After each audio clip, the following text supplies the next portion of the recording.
सातबाराच्या बातमीपत्रात आपलं पुन्हा स्वागत। जागतिक महिला दिनानिमित्त शाहूवाडी तालुक्यात विविध ठिकाणी सामाजिक उपक्रम राबवण्यात आले। कर्तृत्ववान तसंच दुर्लक्षित वंचित महिलांचा देखील सन्मान करण्यात आला।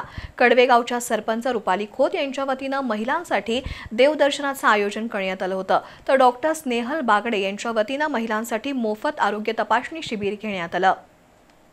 शाहूवाडी पंचक्रोशीत विविध ठिकाणी महिला दिन साजरा करण्यात आला। सामाजिक आणि सेवाभावी संस्थांबरोबर स्थानिक स्वराज्य संस्था, शाळा स्तरावरही महिला दिनानिमित्त कार्यक्रम घेण्यात आले।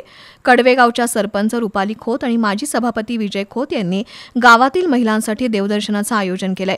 डॉक्टर स्नेहल बागडे यांनी महिलांसाठी आरोग्य शिबिराचं आयोजन केलं होतं। स्वराज्य फाउंडेशनचे डॉक्टर झुंजार माने यांच्या वतीने महिलांसाठी हिमोग्लोबिन तपासणी शिबिर घेण्यात आलं। चांदोली शाळेत महिला मेळावा घेण्यात आला। महिलांमध्ये जनजागृती वाढून आत्मविश्वास प्रबळ व्हावा, मुलींच्या शिक्षणाला अधिक चालना मिळावी याविषयी पदवीधर अध्यापक महादेव कुंभार, संतोष कुंभार, उमेश नांगरे यांनी मार्गदर्शन केलं। शाहूवाडी तालुका शैक्षणिक व्यासपीठ, ब्राह्मण सेवा संघ यांच्या वतीनेही महिलांचा सन्मान करण्यात आला।